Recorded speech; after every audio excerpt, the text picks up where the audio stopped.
Leak મામલે એબીવીપીના કાર્યકર્તાઓએ સુરતમાં ઉગ્ર વિરોધ કર્યો હતો। જો કે નીટ પેપર લીક સહિતના મુદ્દે એબીવીપીનું મૌન જોવા મળ્યું હતું। ઝારખંડ પેપર લીક મામલે એબીવીપી કાર્યકર્તાઓનો વિરોધ ઉગ્ર બન્યો છે। પરમિશન ન મળતા એબીવીપી કાર્યકર્તાઓ રોડ પર ઉતરી આવ્યા અને પોલીસની હાજરીમાં પૂતળા દહન કરી વિરોધ નોંધાવ્યો હતો। એબીવીપીનો આરોપ છે કે જેપીએસસી અને જેએસએસસી પરીક્ષાના પેપર લાખો રૂપિયામાં વેચીને લીક કરવામાં આવ્યા છે। સમગ્ર મામલે સંડોવાયેલા અધિકારીઓ, કર્મચારીઓ અને નેતાઓ સામે કડક કાર્યવાહી તેમજ સીબીઆઈ અને ઈડીની નિષ્પક્ષ તપાસની માંગ કરવામાં આવી છે। પૂતળા દહન બાદ પોલીસે તમામ કાર્યકર્તાઓને ડિટેન કર્યા હોવાનો એબીવીપી દ્વારા દાવો કરવામાં આવ્યો છે।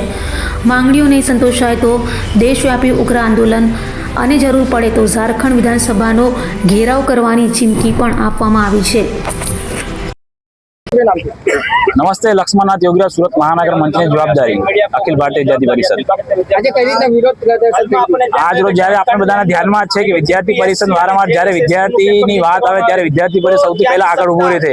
એ રીતે જ આજે પણ જ્યારે આપણને ધ્યાનમાં છે કે ઝારખંડમાં જે ઘણા ટાઈમથી ઘટના ઘટી રહી છે પણ છતાંય ત્યાંની સરકાર, ઝારખંડના જે સીએમ છે હેમંત સોરેન, એમને હું કહેવા માંગીશ આ તમારા મીડિયાના માધ્યમથી કે જે વિદ્યાર્થી હારે જે ઘટના ગઈ હતી, જે વિદ્યાર્થીને લાઠીચાર્જ કરવામાં આવ્યા, જે વિદ્યાર્થી હારે એવું તો શું એ લોકોને મજબૂરી પડી કે વિદ્યાર્થી હારે જે ખરેખર જે આપણે ઝારખંડની સેવા આયોગના જે પરીક્ષાના જે માટે એ લોકો તૈયારી કરતા હતા, જે એક્ઝામ એની હતી, અને બીજી જે કર્મચારી સેવા આયોગની ઝારખંડની જે પરીક્ષા હતી, બેઉની જે પેપર હતા એમાં જે એવી તો હું એ લોકો એને મજબૂરી પડી કે જે વિદ્યાર્થી ખરેખર એના એ વિદ્યાર્થી હતા પણ એ લોકો શાંતિપૂર્વક વિરોધ પ્રદર્શન કરતા હતા, એ લોકો ખાલી એમની અવાજ મૂકતા હતા પણ છતાંય તેની સરકારને તાના તંત્રે એ લોકોના હારે એવો બિહેવિયર કર્યો જેવી રીતે કે આ લોકો કોઈ આતંકવાદી છે। પણ અખિલ ભારતીય વિદ્યાર્થી પરિષદ ક્યારે ચૂપ રહ્યો ને અખિલ ભારતીય વિદ્યાર્થી પરિષદે રાંચીમાં ત્યાં આંદોલન કર્યું હતા।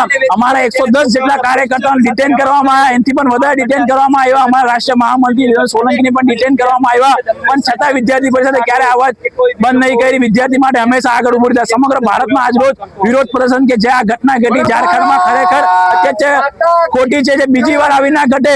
પણ હું આ ઝારખંડની સરકારને ચેતવણી આપું છું ને જે આ વિપક્ષના નેતાઓ છે, જે આ રાહુલ ગાંધી, એને પણ હું અહીંયા ચેલેન્જ આપું છું કે જ્યારે જંતર મંતર પર આવી ઘટના ઘટે ત્યારે પહોંચી જાય છે, કેમ ઝારખંડમાં જ્યારે વિદ્યાર્થી આટલા દિવસથી આટલા ધરણા પર બેસેલા કેમ ત્યાં નહીં પહોંચ્યા? તો એમને અહીંયાથી ચેલેન્જ આપું કેમ કે તમારી ત્યાં સરકાર છે એના માટે, કેમ તમે ત્યાં સપોર્ટ કરો એના માટે તમે નહીં પહોંચતા? તો હું એમને ખુલ્લી ચેતવણી આપું અગર તમારામાં દમ હોય, અગર તમે પોતાને એક સારો નેતા માનતા હોય તો તમે ઝારખંડના જે વિદ્યાર્થીઓને ખરેખર આવાજ છે તે સાંભળીને બતાવો।